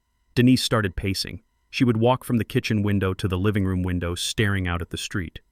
"He hasn't called Malachi," she said on the third morning. Her voice was thin. "Good," I said, my voice hard. "He has nothing to say." "No," she said, turning to face me. The sadness in her eyes was now mixed with a sharp new terror. "You don't understand him. He's not like you. He's not strong. He's impulsive. He's like—" She stopped, her hand flying to her mouth. I knew what she was going to say. "He was like my Uncle Leon, the man who saw death as the only escape from shame." "He just lost everything, Malachi," she whispered. "His wife, his job, his home, his parents-in-law, the child he thought was his. He just found out his entire life was a lie. What if he does something permanent?" The accusation hit me. She was right to be afraid. My son was weak. I had seen it. I had fostered it. His weakness was what made him a target for Tiffany in the first place, and now that weakness could make him a danger to himself. "He's just hiding Denise," I said, but the words felt hollow. "He's embarrassed. He'll show up when he's hungry." But a week passed. Then 10 days. The police had already arrested Robert and Barbara. The Sterling Innovations fraud was front-page news. Tiffany had vanished, probably to live with whatever friends she had left. But Darius, my son, had disappeared from the face of the earth. Denise was a wreck. She wasn't eating. She just sat in the study, her foundation's office, now staring at the phone, waiting for a call from the police or the morgue. On the 12th day, I couldn't take her pain anymore. My anger at Darius was still a hot coal in my chest, but my love for my wife was stronger. I went into the study. "I'll find him." She looked up, her eyes desperate. "You will—" "I won't talk to him," I said, making my own boundaries clear. "I won't promise him anything, but I will find out where he is. I will make sure he is alive." I called Marcus Bilal. "I need your investigator, Marcus, the good one. Find my son. I don't want him contacted. I just want a location. Proof of life." The search began, and the reports that trickled in painted a grim, terrifying picture of my son's descent. Bilal's investigator was thorough. The first report came 2 days later. "Mr. King, Darius King's credit cards are maxed out and have been declined. His bank account is empty. His condo has been foreclosed on by the bank. His car was repossessed 3 days ago." I read the report to Denise. She just cried. The next report came 3 days after that. "We have a potential sighting. A man matching his description was seen at a day labor call center in Forest Park. He used his social security number to register for work. By the time my operative arrived, he had already collected his pay for the day, $50 in cash, and left. The trail is cold, but we know he is on foot and operating in cash." $50. My son, the man who wore tailored suits and drank my best whiskey, working for $50 a day. "He's working Malachi," Denise said, clutching that small piece of hope. He's working. That's good, right? It's something, I said. The search moved to the shadows. The investigator started checking the places where desperate men go. The cheap weekly rate motels, the shelters, the soup kitchens. The next file Bilal sent me was filled with photographs. They were grainy, nighttime photos of bleak, desperate places. The Atlanta Mission, a line of men waiting outside a church for a meal. A flophouse on the south side where rooms were rented by the hour. Is he in one of those? I asked Bilal on the phone. Not yet, Bilal said. But this is the circle he's in. He's running out of options fast, Malachi. He has no car, no credit, no home. He is officially off the grid. For the first time, my anger was eclipsed by a cold, sharp fear. My Uncle Leon's face flashed in my mind. The empty house, the note. I am nothing without the money. Had I done this? Had my decision to hide my wealth to protect him ultimately been the thing that destroyed him? Then, after nearly a month of searching, the call came. I found him, the investigator said. His voice was flat. He's not homeless. He has a job. And he has a room. You won't like it. Where? A warehouse complex near the old rail yards in East Point. He's working a non-union crew, loading trucks. They pay cash at the end of the shift. He's renting a room by the week at the Starlight Motel across the street. It's the Starlight. I knew that place. It was a place you went when you had no other place to go. Thank you, I said. Send me the address and send me the bill. I didn't tell Denise. I just took my car, my simple 10-year-old sedan, and I drove. I drove past the glass towers of Midtown, past the manicured lawns of Inman Park, and into the industrial heart of the city, where the pavement was cracked and the buildings were rust. I found the warehouse. It was a massive corrugated tin structure loud with the sound of trucks and machinery. I parked across the street near the motel. The Starlight sign was missing the S. It just read Tarlight. I sat there for 2 hours. I just watched. At 5 p.m., a loud bell rang. The massive bay doors of the warehouse rolled open and a stream of men poured out. They were covered in grime, soot, and sweat. I scanned their faces, my heart pounding. I didn't see him. My God, I thought, did he leave? Did I miss him? And then I saw him. I almost didn't recognize him. The son I knew was gone. The man who walked out of that warehouse was a stranger. He had lost maybe 30-40 pounds. His face was gaunt, his beard matted and dirty. His clothes a pair of old jeans and a torn t-shirt hung off his frame. His shoulders weren't slumped with shame. They were slumped with a bone-deep physical exhaustion that I had never seen in him. I watched frozen as he walked over to a man with a clipboard and a metal cash box. The man checked his name, counted out some bills, and handed them to Darius. My son took the cash. He didn't even look at it. He just folded it and put it in his pocket. He didn't go to the motel. He walked past my car, his eyes fixed on the ground, and went into the small, dirty convenience store on the corner. I waited. 5 minutes later, he came out. In his hand, he held a loaf of cheap white bread and a small jar of peanut butter. His dinner. He started walking back toward the motel. He was almost past my car when he stopped. He must have caught his own reflection in the tinted glass. He paused, looking at the broken man in the window. Slowly, he turned his head. He saw me. He didn't run. He didn't beg. He didn't cry. He just stood there on the dirty sidewalk holding his loaf of bread. The exhaustion in his eyes was so profound it looked like a permanent stain on his soul. I opened my door and got out of the car. We stood there 10 feet apart. The only sound was a distant train whistle. He looked at me, then at the bread in his hands. He swallowed his throat dry. "Hello, Dad," he said. His voice was a rasp. I couldn't find the anger. It was gone. All I had was this hollow, aching space in my chest. "What are you doing here, Darius?" He looked at the warehouse, then at the cash in his other hand. "Paying the price." I drove away from the warehouse in a daze. The image of my son was burned into my mind. Not the man in the suit I'd seen on my porch, but this broken shell. Gaunt, filthy, clutching a loaf of bread like it was treasure. I had gone there expecting to feel anger. I had gone there expecting to feel a cold, hard satisfaction that justice was being served. But I didn't. I just felt hollow. He hadn't asked for money. He hadn't begged for forgiveness. He hadn't even made an excuse. He had just looked at me with those dead, empty eyes and said 2 words, "Paying the price." I drove back to my suite at the Four Seasons, the words echoing in my head. What price? The price for betraying his mother. The price for choosing greed. It seemed too simple. The man I saw was being crushed by something more than just shame. He was being hunted. I sat in the silence of my hotel room, the Atlanta skyline glittering below, and I wondered for the first time if I had missed something, if there was another layer to this rotten onion that I hadn't yet peeled back. My phone rang. It was Marcus Bilal. His voice was all business, but I could hear an urgency under it. "Malachi," he said, skipping the pleasantries. "I'm glad I caught you. We found it." "Found what, Marcus?" I was tired. I rubbed the bridge of my nose. "I just saw Darius.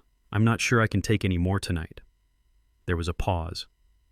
"You're going to want to take this call," Bilal said. "We found the why, the real why." I sat up straight. "Go on." "Robert Sterling. We knew he was bankrupt. We knew his company was a house of cards. But we didn't understand the level of desperation. My forensic accountants have been locked in a room with the Sterling Innovations books for 72 hours. They just finished their preliminary report. And it's not just bad investments, Malachi. It's criminal. The man didn't just lose money. He stole it." I gripped the phone tighter. "From who? His investors?" "Worse." Bilal said, his voice grim. "From his own employees.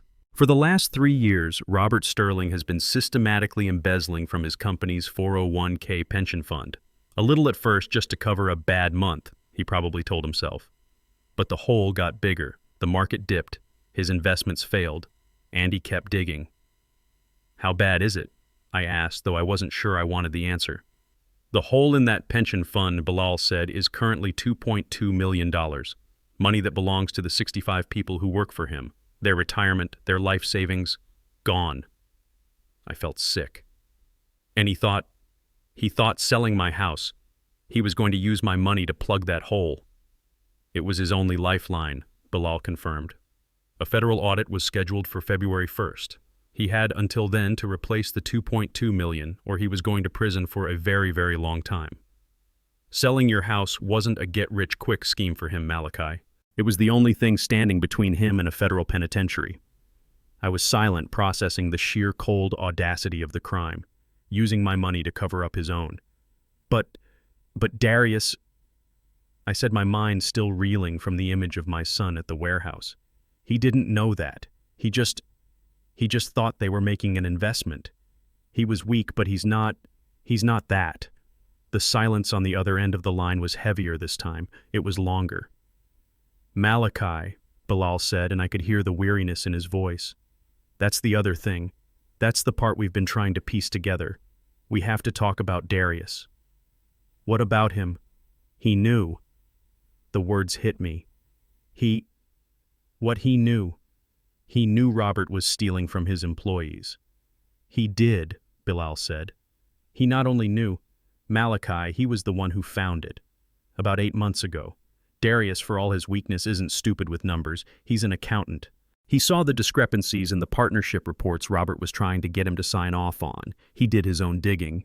And he found the $2 million hole." A strange, bitter flash of pride shot through me. So he was going to expose him. Is that what this was about?" "It appears that was his intention," Bilal said. "At first, we pulled the security logs from the Sterling Innovations offices. We have video footage of a late-night meeting between Darius and Robert 8 months ago. It's intense. Darius confronts him. Robert denies it. Then Darius throws a file on the table.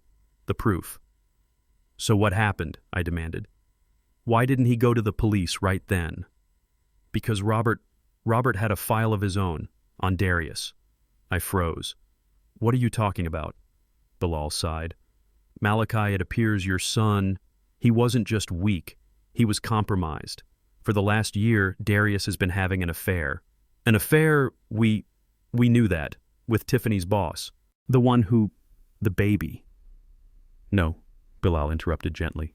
"Not that one. Another one. A different one. This was before Tiffany's affair. A colleague at his own company. A junior analyst." I was completely lost. "I don't understand." "It seems your son was leading a very expensive double life," Bilal explained, his voice all business. "He was taking this other woman on trips, buying her expensive gifts. He even co-signed the lease on her apartment in Midtown. And he wasn't using his own money, Malachi. His salary, as you know, was modest." "Don't tell me," I whispered, sinking into the hotel chair. He was using the company credit card, Bilal said, falsifying expense reports. Petty theft, but it added up, nearly $60,000 over 9 months. Robert discovered it the same week Darius discovered the pension fund embezzlement. The final rotten piece of the puzzle slotted into place. It was a standoff, Bilal said, mutually assured destruction. So they blackmailed each other. I said the words tasting like acid. Precisely. Robert told Darius, "You expose my $2 million felony and I'll expose your $60,000 felony and the affair. You'll go to prison, you'll lose your wife, and you'll be disgraced." So they made a deal. The deal, I said, was my house. It was the only solution, Bilal confirmed. Robert desperately needed the money from the sale to cover his embezzlement before the auditors arrived. Darius desperately needed the investment to succeed, so he could quietly pay back the $60,000 he'd stolen before Robert used it as leverage to expose him to Tiffany. It was a perfect, terrible trap. Bilal continued. And Robert was smart. He made Darius the point man on the entire plan.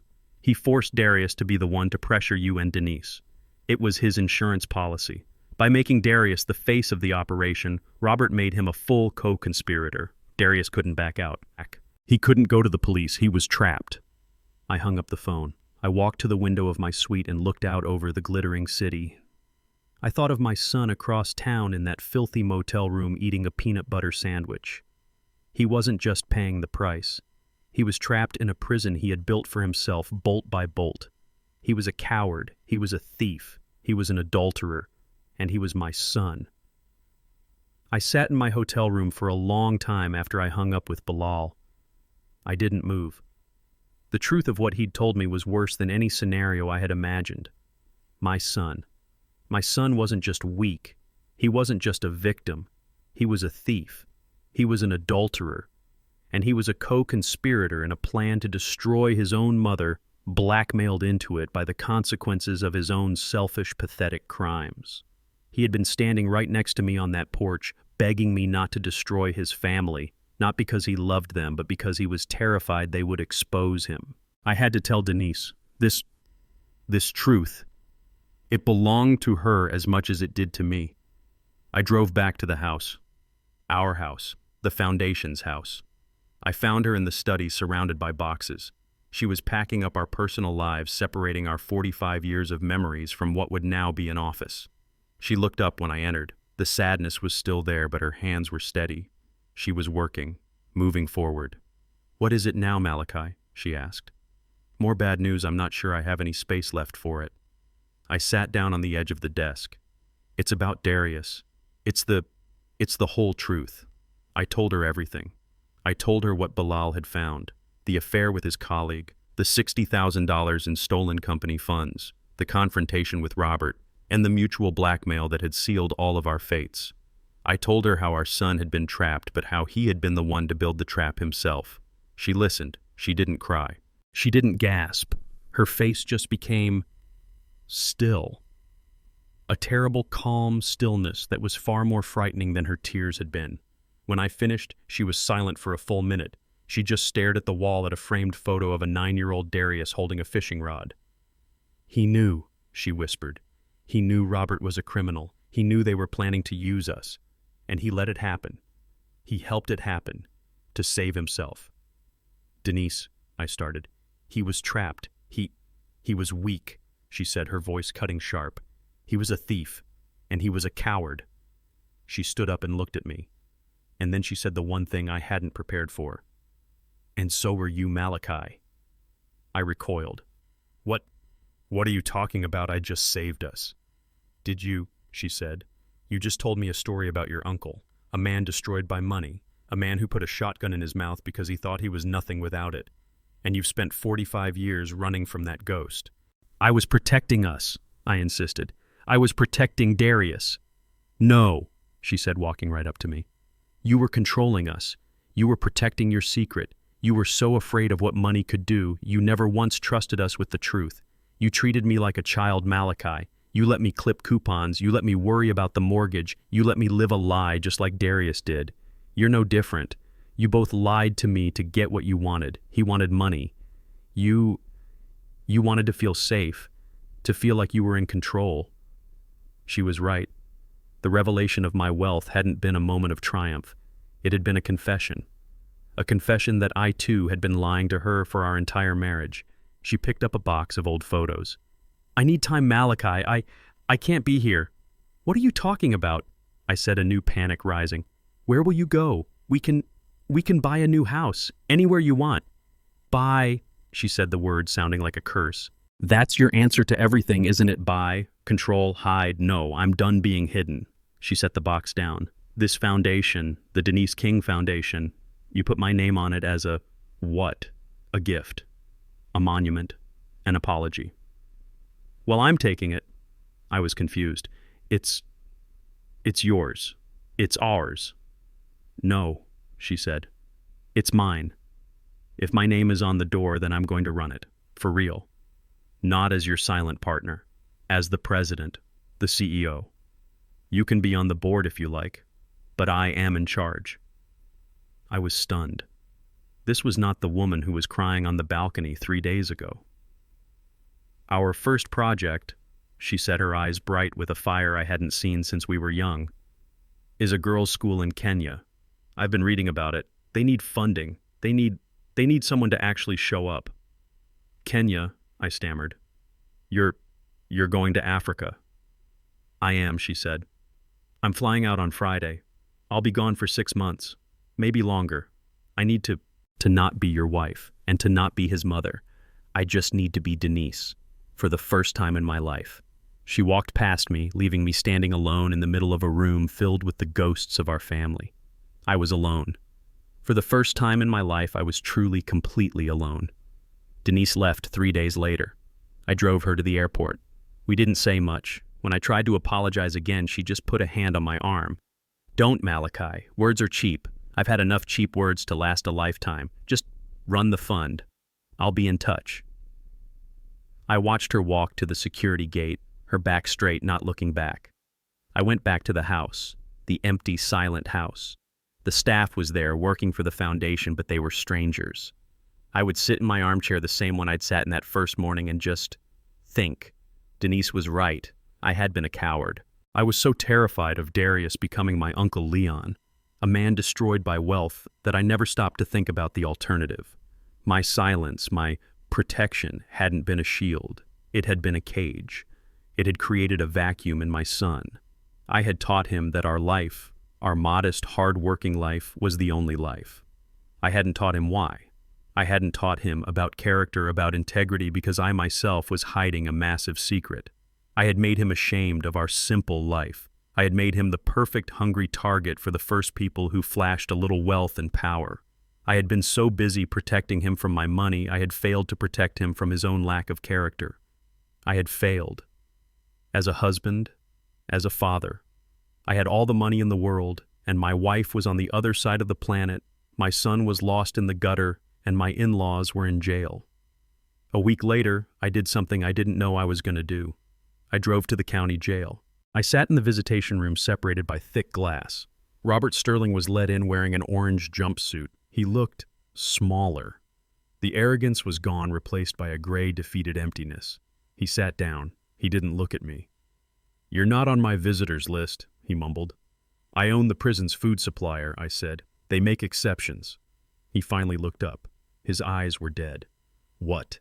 You here to gloat, old man? Here to watch me rot?" "No," I said. "I'm here for an answer. You were already finished. The pension fund fraud was enough to put you away for 20 years.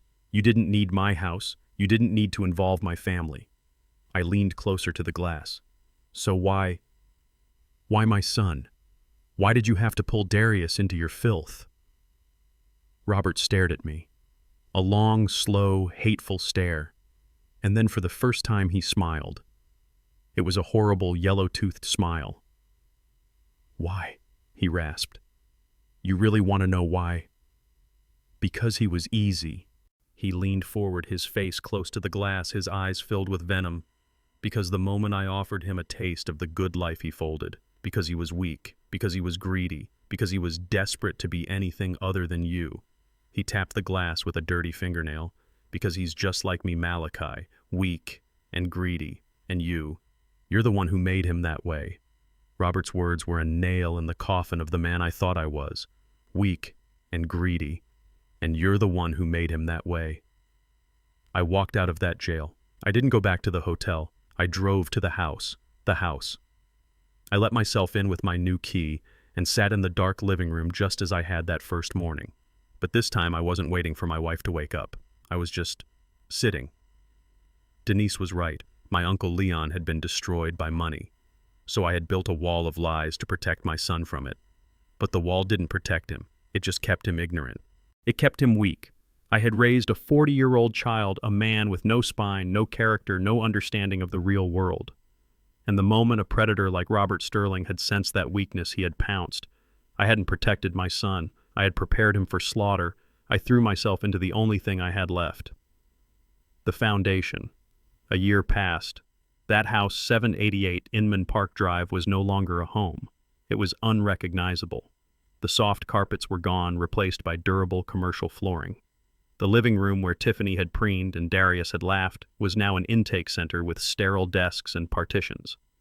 My old study was the legal aid office. The dining room, the one where we'd shared 45 years of Thanksgiving dinners, was now the main boardroom dominated by a massive polished mahogany table. The Denise King Foundation was no longer just an idea, it was a force. It was a thriving, aggressive nonprofit with a staff of 12, a team of pro bono lawyers, and a waiting list of women who, like Denise, had been made to feel small and were now learning to fight back. I was on the board. I was the treasurer.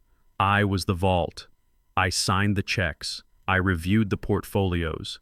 I was the silent, massive engine of money behind it all. But I was not in charge. The president and CEO was Denise. I hadn't seen her in 364 days. We spoke twice a week via video conference. Her in a makeshift office in Nairobi, me in the boardroom that used to be our life. Her calls were brief, professional, and decisive. She was no longer the woman who cried on the balcony. She was a woman who gave orders. She was a woman who was building schools, funding shelters, and changing laws. She had found her purpose in the ashes of our family. I drove to the airport to pick her up. I stood at the international arrivals gate feeling a nervousness I hadn't felt in decades. I didn't know who was going to walk through those doors. The woman who walked out was not the woman who had left. The Denise who left was a 69-year-old retired teacher, her graying hair pulled back in a simple bun, her eyes always slightly downcast, afraid.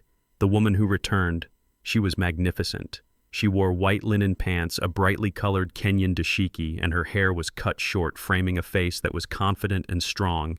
She walked with a speed and a purpose that made people move out of her way. She wasn't just confident, she was powerful. She saw me waiting and didn't run. She didn't even smile at first. She just walked straight up to me, her eyes clear and level with mine. "Malachi," she said. Her voice was rich, steady. "Denise," I replied. "You look incredible." "I feel incredible," she said. She didn't offer a hug. She offered a handshake. I took it. Her grip was firm. "The school in Nairobi is fully funded. We broke ground on the dormitory last week. The girls are asking for a computer lab next." We drove back. The silence in the car wasn't the heavy, agonizing silence of our last days together. It was a new silence. It was professional. It was respectful. We weren't a broken couple. We were colleagues. I the man with the money. She the woman with the vision. She was the CEO. I was just a member of her board. 2 weeks later, we were in our first in-person board meeting. Sitting at the long table in our old dining room, Denise was at the head of the table, commanding the room, discussing the budget for the next quarter. I sat at the far end listening.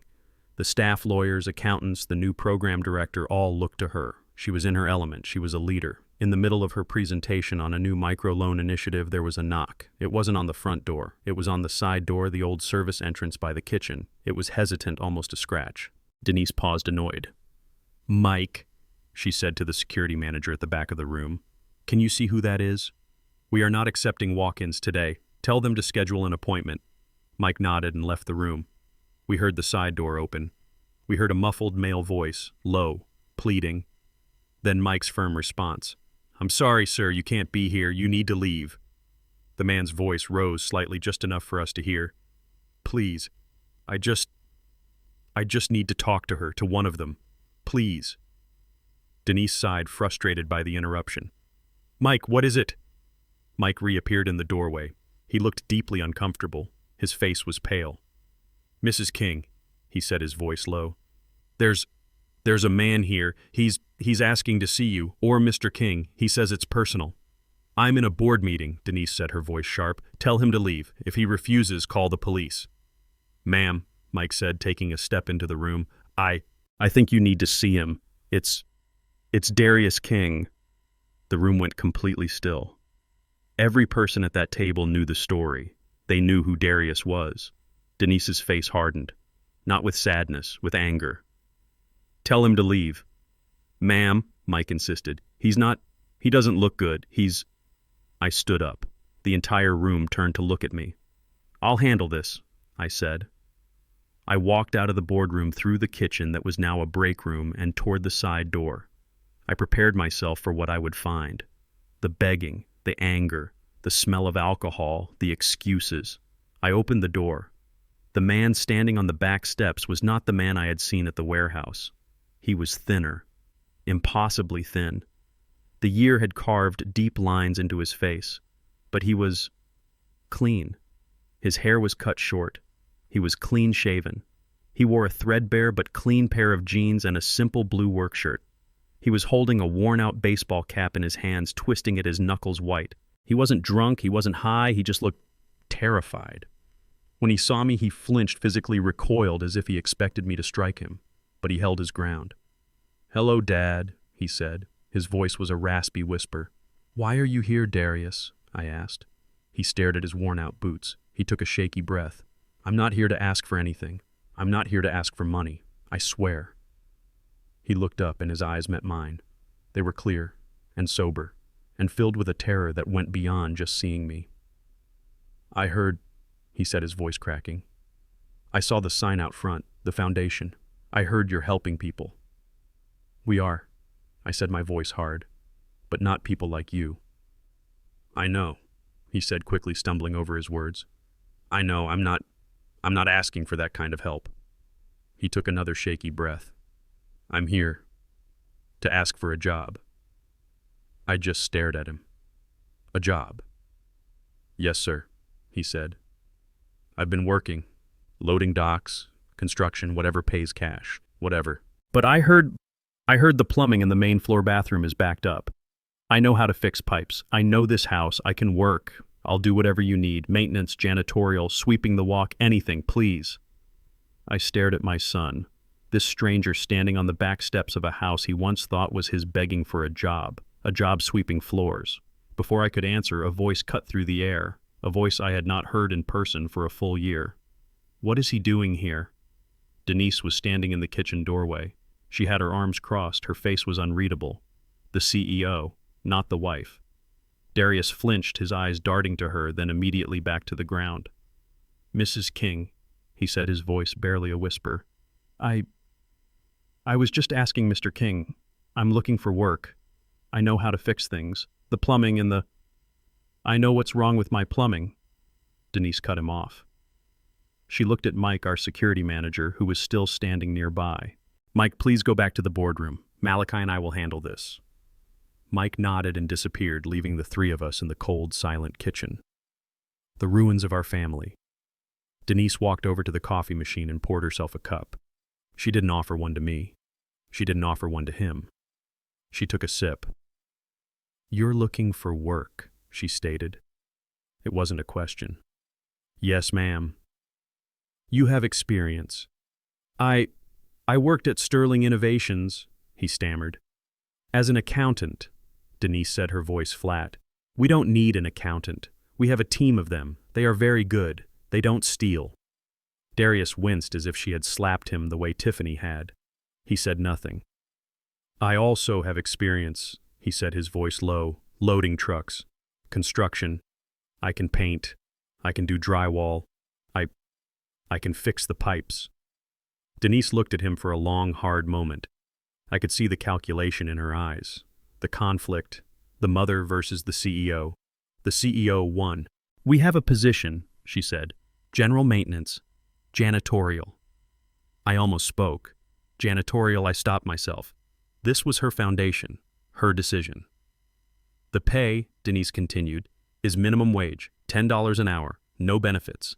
You are an at-will employee. You report to Mike, the head of operations. You will not report to me. You will not speak to me. You will not speak to Mr. King. You will be here at 7 a.m. You will leave at 4 p.m. You will not enter the main house unless it is for a specific documented repair. Is that clear? Darius's head snapped up. He looked not angry, not humiliated. He looked grateful, like a drowning man who had just been thrown a piece of driftwood. Yes, ma'am, he said, his voice thick. Thank you, ma'am. That is perfectly clear. Then be here tomorrow at 7, she said. Use the service entrance. Do not knock on this door again.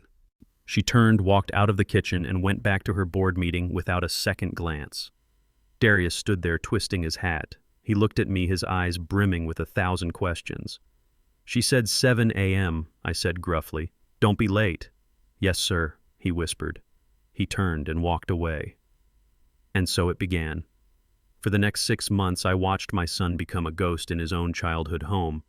I say I watched, but Denise and we observed, from a distance, from the windows of the study, from the security cameras. We never spoke about it. We discussed the foundation's budget, the school in Kenya, the new legal cases, but we never ever spoke about the man who arrived every morning on the bus wearing work boots and carrying a metal lunch pail. He did his job. He did it without a single word of complaint. I watched him spend a whole day in the crawl space fixing the pipes that had been leaking for years, the same pipes I had asked him to look at when he was still playing the part of the successful son. He came out covered in filth, but the pipes were fixed. I watched him mow the lawn, the same lawn he had tried to seize.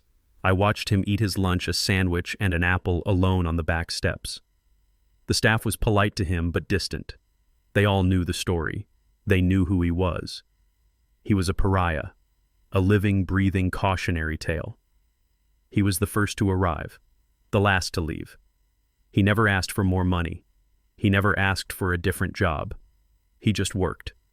He was paying his price, just as he said. One day, I saw him in the yard raking leaves. Denise was in the boardroom, which had a large window overlooking that part of the lawn. She thought I couldn't see her, but I did.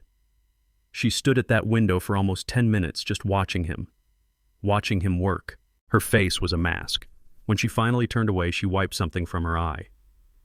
Winter came again.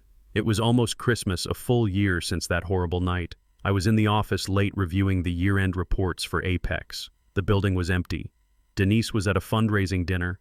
I heard a sound in the main foyer, the sound of a mop bucket. I walked out of the study. There was Darius mopping the marble floor. It was 8 o'clock at night. "You're working late," I said. He jumped, startled. "Mr. King, sir, Mike asked me to strip and wax the floors. The salt from the snow has been making a mess. I thought I'd do it tonight when no one was around." "I see," I said. "Carry on." I was about to turn and go back to my office when the front doors of the foundation burst open. The night air swirled in cold and sharp, and with it came a woman. "I know he's in here. Don't touch me." It was Tiffany. Mike, the security guard, was right behind her trying to grab her arm. "Ma'am, you are trespassing. I'm calling the police." But Tiffany didn't look at Mike. She didn't look at me. She just stared at Darius, who stood there frozen, holding a dirty mop. I didn't recognize her. The woman from the porch was gone. This woman was gaunt. Her hair was a brassy, damaged blonde. She wore a thin, dirty coat, and she was holding a baby carrier in one hand. The baby inside was fussing. She looked at Darius. She looked at the mop. She looked at the bucket of gray water. And she laughed. It was a horrible, dry, cracked laugh. "Oh my God," she said, her voice a rasp. "Look at you, just look at you. The great Darius King, the heir to the Apex Fund. You're a janitor." Darius just stood there. "You need to leave, Tiffany. You're not allowed here." "Not allowed," she shrieked, her voice echoing in the large empty room. "I came to save you, I came to get you, but you're mopping floors." She stepped closer, her eyes wild. "Are you insane? Do you know what they did to us? They destroyed us. That witch." She pointed toward the study where she thought Denise was. "She stole our life. This is your house, Darius. That's your money. Your father is a billionaire and you are mopping his floors."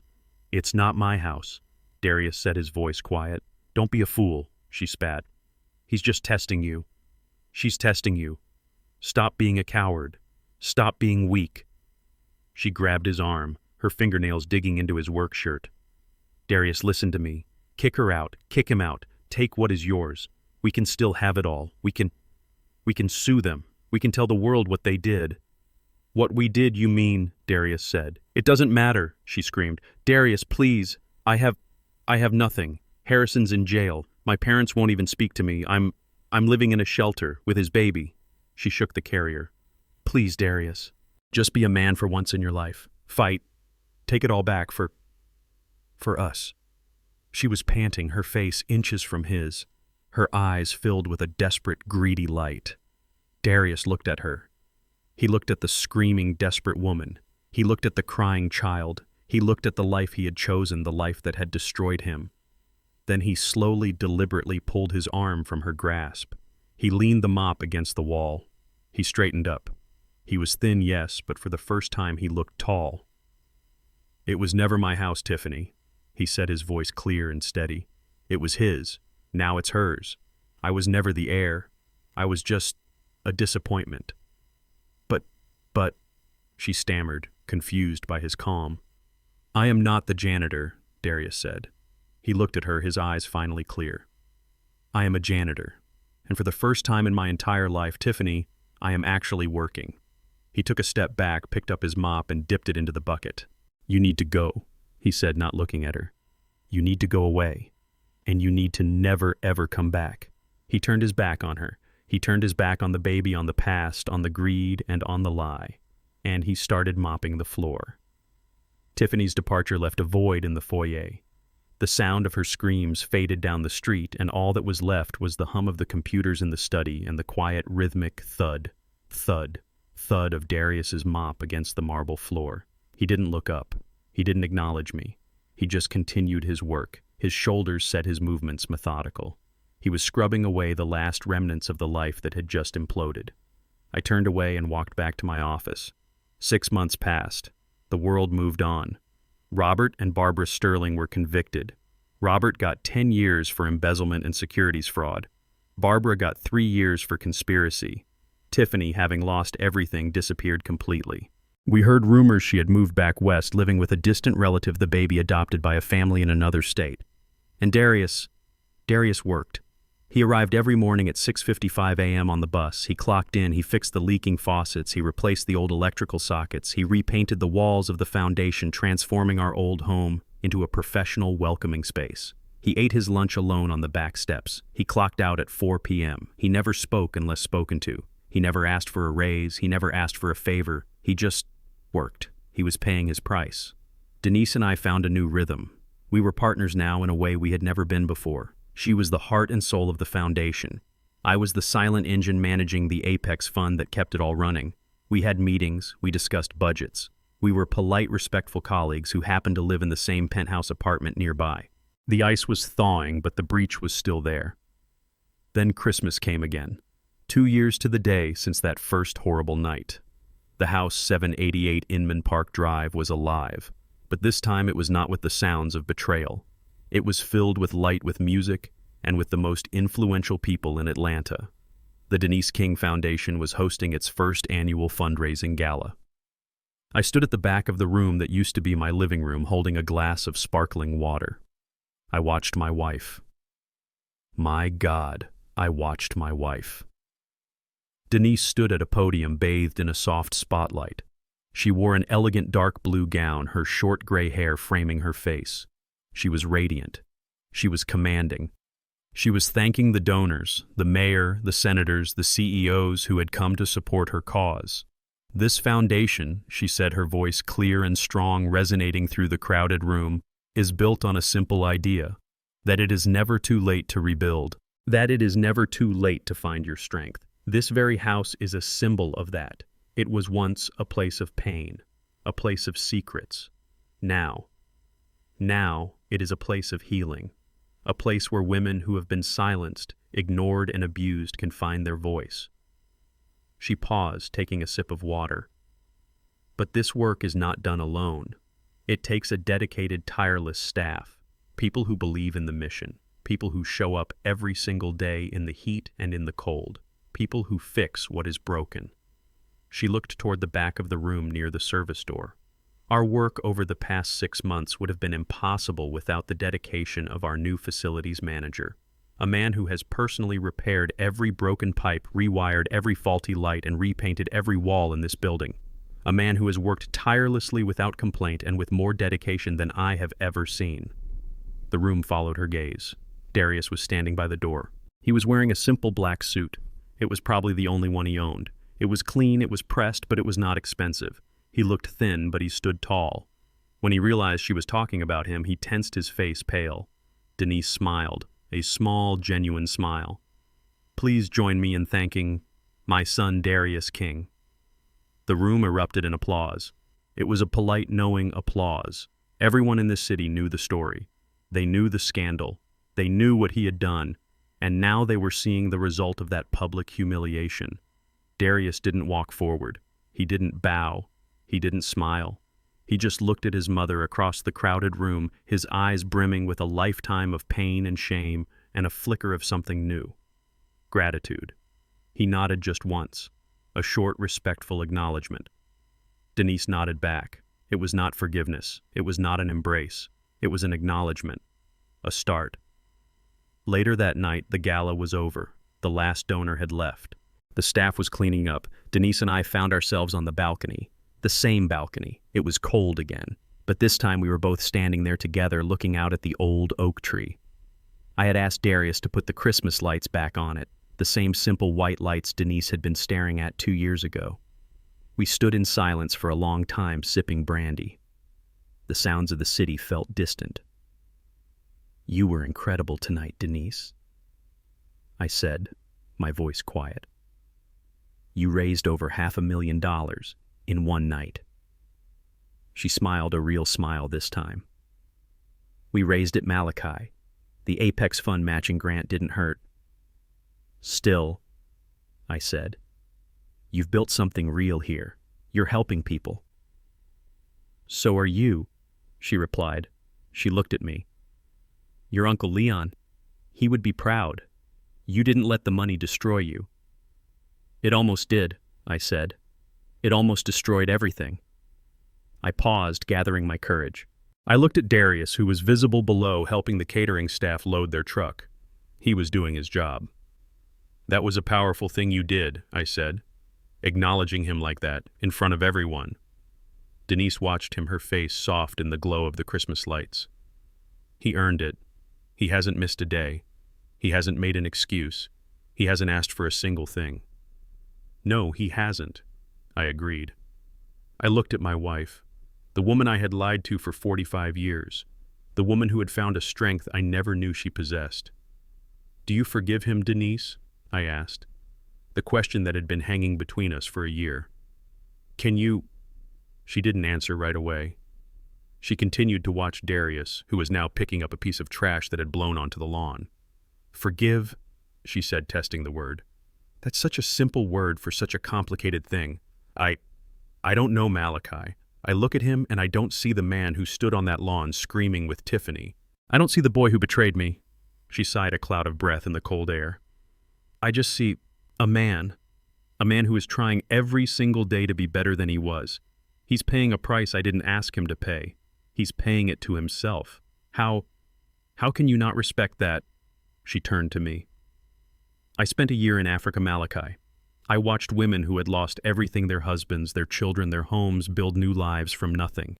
Forgiveness, it isn't a switch you flip. It's not a destination you arrive at. It's a journey. A long, hard, painful journey."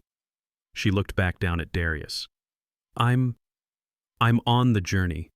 But he's doing so well, Malachi. He really is. And this time he's doing it all by himself." I looked at my son stacking chairs in the cold. And I looked at my wife, this powerful, incredible woman beside me. And I finally understood what Robert had never learned. What Tiffany could never comprehend. I reached out and took her hand. It was strong and warm. "No," I said. "He's not doing it by himself." Denise looked at me, her eyes questioning. "This time," I said, squeezing her hand, "he has us." Both of us, honestly. She looked at me for a long moment. Then she squeezed my hand back. We stood there on the balcony under the Christmas lights. We weren't the rich man with the secret. We weren't the broken, crying wife. We weren't the victims of a greedy plot. We were just Malachi and Denise, partners. And for the first time in our long, complicated lives, there were no more secrets. This story is a powerful lesson in the consequences of secrets and the true meaning of strength. Malachi's secret, intended to protect his son from the curse of wealth, instead made Darius weak, resentful, and ashamed, turning him into a perfect target for the greed of his in-laws. It shows that hiding the truth, even for good intentions, often creates the very weakness we fear. The story also teaches that a life built on deceit and materialism, like Tiffany's and Robert's, will inevitably collapse. True wealth was not the money Malachi had hidden, but the integrity Denise found and the dignity Darius had to earn back through hard, honest work. What would you have done in Malachi's place? Let me know in the comments below.